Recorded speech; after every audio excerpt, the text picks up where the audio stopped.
over 100 journalists now killed in Gaza. And yeah, it does. I mean, I know you have friends there and friends that have been killed since this current genocide started. I'm only in contact with one journalist in Gaza, and I he asked me to post something, so I talked about him on my live stream. But then I started to get nervous about putting it as a separate clip online, like I do most of my segments, because I don't want him getting targeted because I post some of his stuff. And yeah.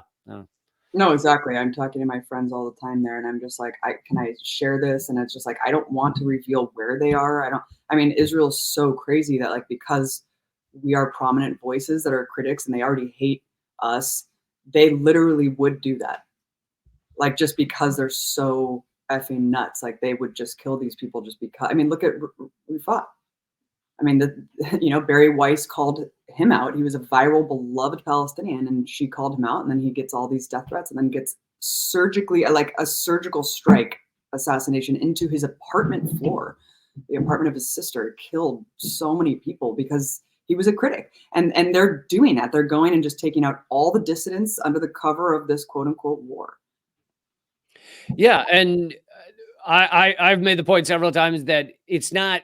They can't claim it's an accident, like, oh, he just got hit by a strike, because many of these people that are calling beforehand, apparently they called him beforehand to tell him he was being targeted, and he then left a refugee area so that it wouldn't be 100 people killed. It would just be him and his family. I mean, I know you can't wrap your mind around it, man. I mean, yeah, but they're moral. I mean, they call people before they.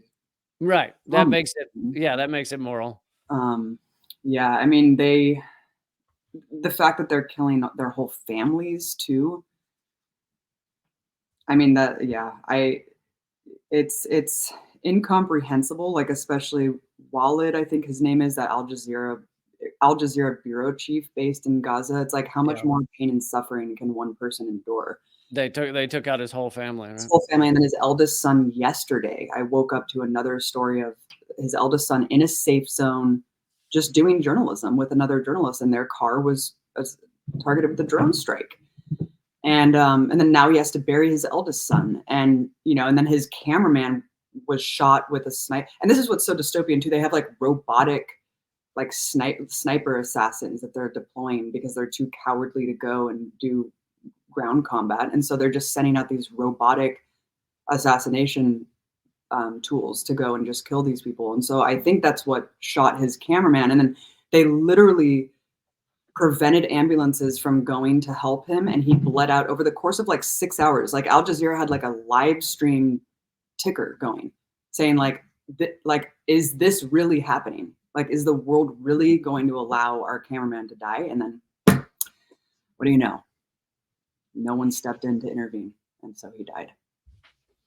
It's yeah, it is so goddamn gruesome.